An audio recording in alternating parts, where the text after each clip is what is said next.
warahmatullahi wabarakatuh.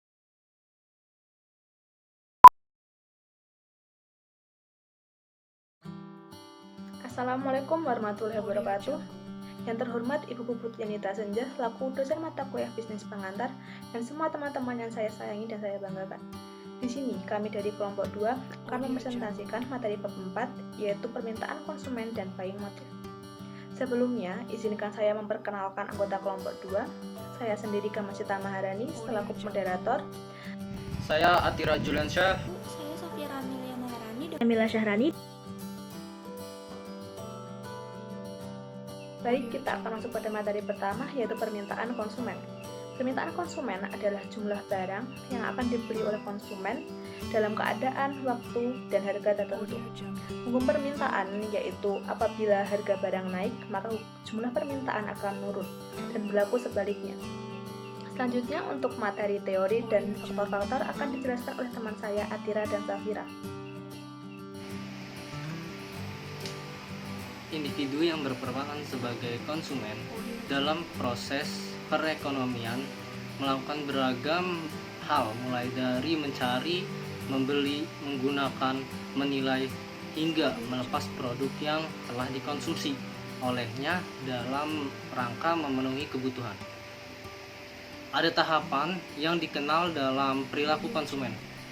Tahap pertama yaitu adalah sebelum pembelian. Pada tahap ini konsumen mencari informasi tentang produk yang akan dibeli.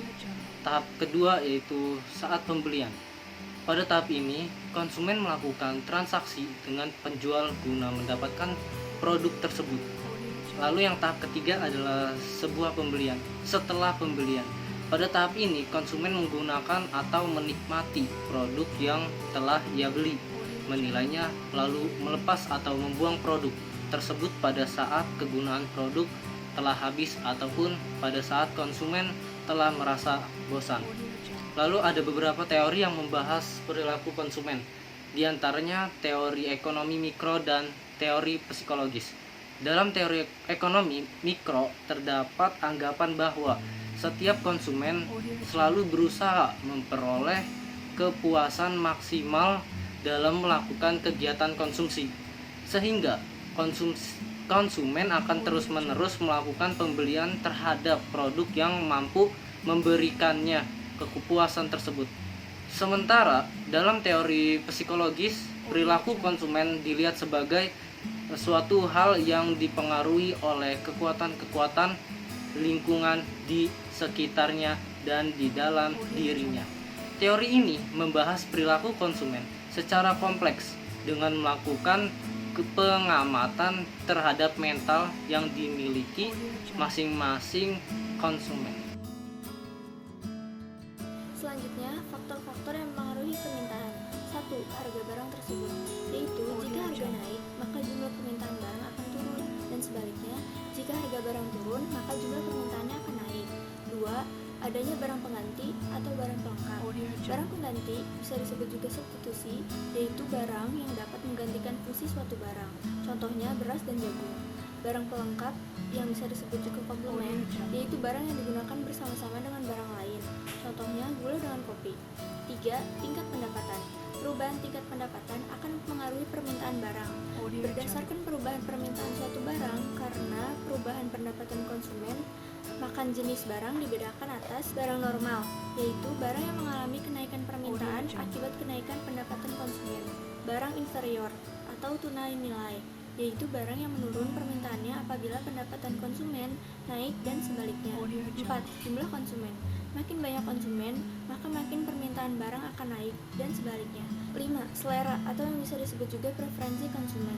Selera dipengaruhi oleh umur, pendidikan, agama, adat, dan lain-lain. Selanjutnya untuk materi kedua yaitu buying motif.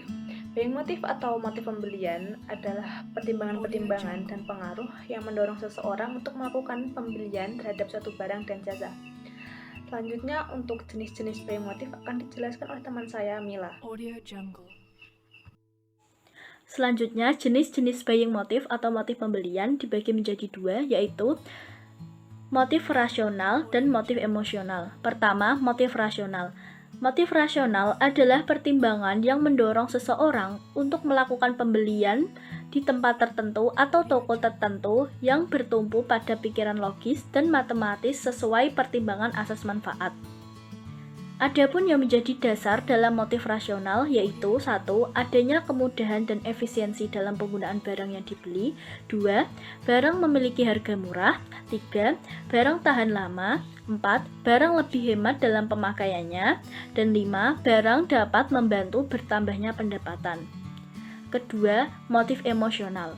Motif emosional adalah sesuatu yang mendorong seseorang untuk membeli barang atau jasa tanpa mempertimbangkan alasannya secara rasional atau tidak berdasarkan pertimbangan ekonomis.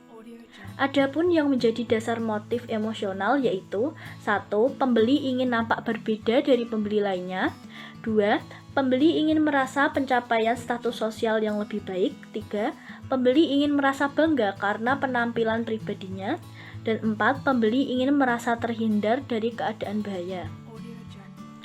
Selanjutnya, sedangkan menurut Bukhari Alma, ada 3 macam mengenai motif-motif pembelian, yaitu 1. Primary buying motive, yaitu motif membeli yang sebenarnya. Contohnya, ketika orang kelaparan akan mencari atau membeli makanan. Kedua, selective buying motive, yaitu pemilihan terhadap barang. Ini berdasarkan rasio yang dapat berbentuk rational buying motive, emotional buying motive, atau impuls dorongan seketika. Contoh, pembelian barang berdasarkan rasio waktu, orang akan membeli makanan kaleng yang mudah dibuka agar lebih cepat. 3. Patronage buying motive adalah selective buying motive yang ditujukan kepada tempat atau toko tertentu. Pemilihan ini bisa timbul karena layanan yang memuaskan, tempat dekat, cukup persediaan barang, ada halaman parkir, dan sebagainya. Audio Jungle.